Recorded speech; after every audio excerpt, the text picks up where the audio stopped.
Hi all, welcome back to Suchi Ruchi recipes. Caramel ಶಾವಿಗೆ ಖೀರ್ನ ತುಂಬಾ ರುಚಿಯಾಗಿ ಹೇಗೆ ಮಾಡ್ಕೊಳ್ಳೋದು ಅಂತ ನೋಡೋಣ. ಮೊದಲಿಗೆ ಒಂದು ಬಾಣಲಿನ ಇಟ್ಕೊಂಡು ಅದಕ್ಕೆ 1 ಸ್ಪೂನ್ ಆಗುವಷ್ಟು ತುಪ್ಪನ ಸೇರಿಸ್ಕೊಳ್ತಾ ಇದ್ದೀನಿ. ತುಪ್ಪ ಬಿಸಿ ಆದಮೇಲೆ 1 ಕಪ್ ಆಗುವಷ್ಟು ಶಾವಿಗೆನ ಹಾಕ್ಕೊಳ್ತಾ ಇದ್ದೀನಿ. ಇವಾಗ ಇದನ್ನ ಒಂದು 3 ನಿಮಿಷ ಫ್ರೈ ಮಾಡಬೇಕಾಗುತ್ತೆ. ಶಾವಿಗೆ ಎಲ್ಲ ಗೋಲ್ಡನ್ ಬ್ರೌನ್ ಕಲರ್ ಬರಬೇಕು, ಅಲ್ಲಿವರೆಗೂ ಫ್ರೈ ಮಾಡ್ಕೋಬೇಕಾಗತ್ತೆ. ನೋಡಿ, ಈ ರೀತಿ ಕಲರ್ ಬಂದರೆ ಸಾಕು. ಇವಾಗ ನಾನು ಯಾವ ಕಪ್ಪಿಲೆ ನಾನು ಶಾವಿಗೆ ತಗೊಂಡಿದ್ನಲ್ಲ ಅದೇ ಕಪ್ಪಿಲೆ 1 ಕಪ್ಪಷ್ಟು ಹಾಲನ್ನ ತಗೊಳ್ತೀನಿ. ಇದಕ್ಕೆ ಹಾಕ್ಕೊಂಡು ಸರಿಯಾಗಿ ಮಿಕ್ಸ್ ಮಾಡ್ಕೋಬೇಕಾಗತ್ತೆ. ಮೇಲ್ಗಡೆ ಅಂಟಿರೋ ಎಲ್ಲ ಶಾವಿಗೆನ ನೀಟಾಗಿ ಹಾಲಿಗೆ ಮಿಕ್ಸ್ ಮಾಡಿಕೊಂಡು 1-2 ನಿಮಿಷ ಇದನ್ನು ಫ್ರೈ ಮಾಡ್ಕೋಬೇಕಾಗತ್ತೆ. ಶಾವಿಗೆ ಹಾಲಲ್ಲಿನೇ ಬೆಂದ್ಕೊಳ್ಬೇಕು ನೀಟಾಗಿ, ಅಲ್ಲಿವರೆಗೂ ಸ್ವಲ್ಪ ಬೇಯಿಸ್ಕೋಬೇಕಾಗುತ್ತೆ. ಇವಾಗ ಸ್ವಲ್ಪ ನಾನು ಏಲಕ್ಕಿ ಪುಡಿನ ಸೇರಿಸ್ಕೊಳ್ತಾ ಇದ್ದೀನಿ. ಇವಾಗ ಮತ್ತೆ ನೀಟಾಗಿ ಮಿಕ್ಸ್ ಮಾಡಿ ಒಂದು ಸ್ವಲ್ಪ ಹೊತ್ತು ಕುದಿಲಿಕ್ಕೆ ಬಿಡಬೇಕಾಗತ್ತೆ. ನೋಡಿ, ಇವಾಗ ಅದು ಆ ಕಡೆ ಕೂತ್ಕೊಳ್ಳಿ. ಇವಾಗ ಇನ್ನೊಂದು ಕಡೆ ನಾವು ಕ್ಯಾರಮಲ್ ಮಾಡ್ಕೊಳ್ಳೋಣ. ಒಂದು ಬಾಣಲಿ ಇಟ್ಕೊಂಡು ಅದಕ್ಕೆ ಯಾವ ಕಪ್ಪಿಲೆ ಶಾವಿಗೆ ತೊಗೊಂಡಿದ್ನಲ್ಲ ಅರ್ಧ ಕಪ್ಪಷ್ಟು ಸಕ್ಕರೆನ ತೊಗೊಂಡಿನಿ. ಅದೇ ಕಪ್ಪಿಲೆ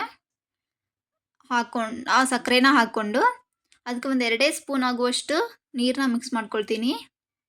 ನೋಡಿ, ಸಕ್ಕರೆ ಈ ರೀತಿ ಎಲ್ಲ ಮೆಲ್ಟಾಗಿ ಅದು ನಾವು ಪಾಕ ಮಾಡ್ಕೋತೀವಲ್ಲ ಅದಕ್ಕೆ ಬರಬೇಕು. ಗೋಲ್ಡನ್ ಕಲರ್ ಬರಬೇಕು, ಗೋಲ್ಡನ್ ಬ್ರೌನ್ ಕಲರ್, ಅಲ್ಲಿವರೆಗೂ ಈ ರೀತಿಯಾಗಿ ಫ್ರೈ ಮಾಡ್ಕೋತಾನೆ ಇರಬೇಕಾಗತ್ತೆ. ಇಲ್ಲಾಂದರೆ ಗಟ್ಟಿಯಾಗಿ ಹೋಗ್ಬಿಡುತ್ತೆ, ಕೈ ಆಡಿಸ್ತಾ ಇರಬೇಕು. ಇವಾಗ ಇದಾಗಿದೆ. ನಾನು ಇವಾಗ ಇದಕ್ಕೆ ಶಾವಿಗೆ ಖೀರ್ಗೆ ಇದನ್ನು ಸೇರಿಸ್ಕೊಳ್ತಾ ಇದ್ದೀನಿ. ಈ ರೀತಿ ಸಕ್ಕರೆ ಬದಲು ಕ್ಯಾರಮಲ್ ಹಾಕೋದ್ರಿಂದ ಟೇಸ್ಟು ತುಂಬಾ ಡಿಫ್ರೆಂಟ್ ಆಗಿರುತ್ತೆ ಮತ್ತು ಕಲರ್ ಕೂಡ ಚೆನ್ನಾಗಿ ಬರುತ್ತೆ. ಅದಕ್ಕೋಸ್ಕರ ಈ ರೀತಿ ಕ್ಯಾರಮಲ್ ಮಾಡಿಕೊಂಡು ಹಾಕ್ಕೊಳ್ತಾ ಇದ್ದೀನಿ. ಇದನ್ನೇ ನೀಟಾಗಿ ಒಂದ್ಸರಿ ಮಿಕ್ಸ್ ಮಾಡಿಕೊಂಡು ಸ್ವಲ್ಪ ಬೇಯಿಸ್ಕೋಬೇಕಾಗುತ್ತೆ. ಇವಾಗ ಮತ್ತು 1-2 ಸ್ಪೂನ್ ಆಗುವಷ್ಟು ಸಕ್ಕರೆನ ಸೇರಿಸ್ಕೊಳ್ತಾ ಇದ್ದೀನಿ. ಸಕ್ಕರೆ ನೋಡಿಬಿಟ್ಟು ಸೇರಿಸ್ಕೊರಿ, ಯಾಕೆಂದರೆ ಮೊದಲೇ ಕ್ಯಾರಮಲ್ ಮಾಡ್ಕೊಂಡಿದ್ವಲ್ಲ ಇವಾಗ, ಹಾಗಾಗಿ ಸಣ್ಣ ಸ್ಪೂನಿಲೆ 1-2 ಸ್ಪೂನ್ ಆಗುವಷ್ಟು ಸಕ್ಕರೆನ ಮಾತ್ರ ಸೇರಿಸ್ಕೊಂಡಿದ್ದೀನಿ. ಇವಾಗ ಇದೊತ್ತು ಕುದಿಲಿಕ್ಕೆ ಬಿಡೋಣ. ಇವಾಗ ಸ್ವಲ್ಪ ಡ್ರೈ ಫ್ರೂಟ್ಸ್ನ ಹಾಕ್ಕೊಳ್ಳೋಣ. ಒಂದು ಸಣ್ಣ ಫ್ರೈ ಪ್ಯಾನಲ್ಲಿ 1 ಸ್ಪೂನ್ ಆಗುವಷ್ಟು ತುಪ್ಪನ ಹಾಕ್ಕೊಂಡು ನಾನಿಲ್ಲಿ ಬಾದಾಮಿ ಮತ್ತು ಗೋಡಂಬಿನ ಸಣ್ಣದಾಗಿ ಹೆಚ್ಕೊಂಡು ಹಾಕ್ಕೊಂಡಿದ್ದೆ, ಅದನ್ನು ಕೂಡ ಫ್ರೈ ಮಾಡ್ಕೊಳ್ತೀನಿ. ಈ ಸ್ವಲ್ಪ ಗೋಲ್ಡನ್ ಕಲರ್ ಬಂದಾದಮೇಲೆ ಸ್ವಲ್ಪ ದ್ರಾಕ್ಷಿನೂ ಕೂಡ ಸೇರಿಸ್ಕೊಳ್ತೀನಿ. ದ್ರಾಕ್ಷಿ ಕೂಡ ನೀಟಾಗಿ ಫ್ರೈ ಆಗಿ ನೀಟಾಗಿ ಉಬ್ಕೊಳ್ಳುತ್ತೆ ಅದು.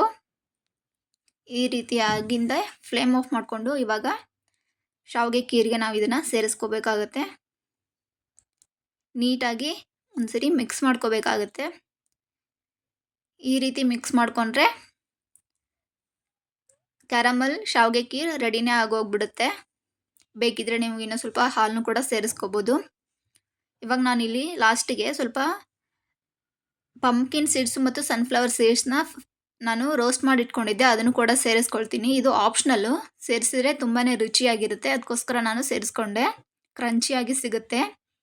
ಇವಾಗ ರೆಡಿಯಾಗಿದೆ, ಸರ್ವ್ ಮಾಡ್ತಾ ಇದ್ದೀನಿ, ನೋಡ್ಬೋದು. ಈ ರೀತಿ ಮಾಡಿಕೊಂಡ್ರೆ ಕ್ಯಾರಮಲ್ ಶಾವಿಗೆ ಖೀರ್ ರೆಡಿನೇ ಆಗೋಗುತ್ತೆ. ನಿಮಗೂ ಕೂಡ ಇಷ್ಟ ಆದರೆ ಮನೇಲಿ ಮಾಡ್ಕೊಳ್ಳಿ. ಹೇಗೆ ಬಂತು ಅಂತ ಕಮೆಂಟಲ್ಲಿ ತಿಳಿಸಿ. ನನ್ನ ಚಾನಲ್ನ ಸಬ್ಸ್ಕ್ರೈಬ್ ಮಾಡ್ಕೊಳ್ಳಿ, ಲೈಕ್ ಮಾಡ್ಕೊಳ್ಳಿ. Thank you all.